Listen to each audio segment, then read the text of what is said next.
Վերջին 2 շաբաթվա ընթացքում ռուսների վերահսկողության տակ է անցել 8 բնակավայր, ընդհանուր ավելի քան 300 քառակուսի կիլոմետր տարածք։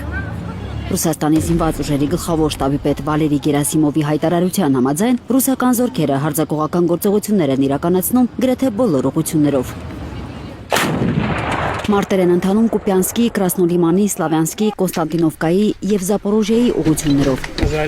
Հատկապես ինտենսիվ բախումներ են կենտրոնական ուղղությունում։ Կողմերը հայտնում են ծանր կորուստների մասին։ Ըստ Գերասիմովի ավարտվում է Կուպյանսկ-Ուզլովայայի ազատագրումը։ Ռուսական ստորաբաժանումները փողոցային մարտեր են մղում։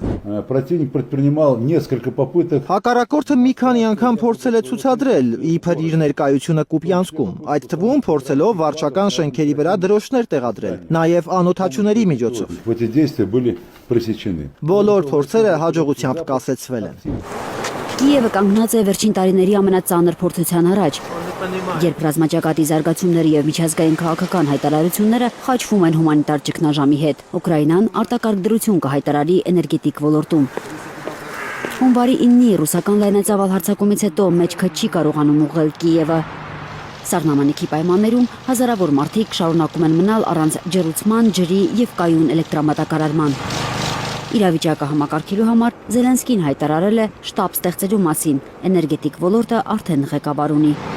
Ռադան հաստատել է նախկին պաշտպանության նախարար Դենիս Շմիխալի թեկնածությունը, մոտ 2 ամիս է այդ պաշտոնը թափուր էր։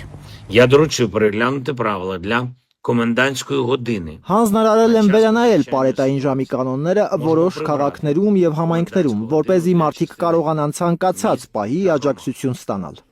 Թրամփը պատերազմի ձգձգման մեղավոր է համարում Զելենսկիին։ Պուտինը պատրաստ է դադարեցնել պատերազմը։ Ուկրաինայի նախագահն ավելի քիչ է պատրաստ գործարք կնքել։ Президент Соединенных Штатов Америки. Հարցին թե ինչու ԱՄՆ գլխավորության բանակցությունները չեն կարողանում վերջ դնել Եվրոպայում երկրորդ համաշխարհային պատերազմից ի վեր ամենախոշոր ցամաքային հակամարտությանը, Սպիտակ տան ղեկավարը կարճ պատասխանել է. Զելենսկի։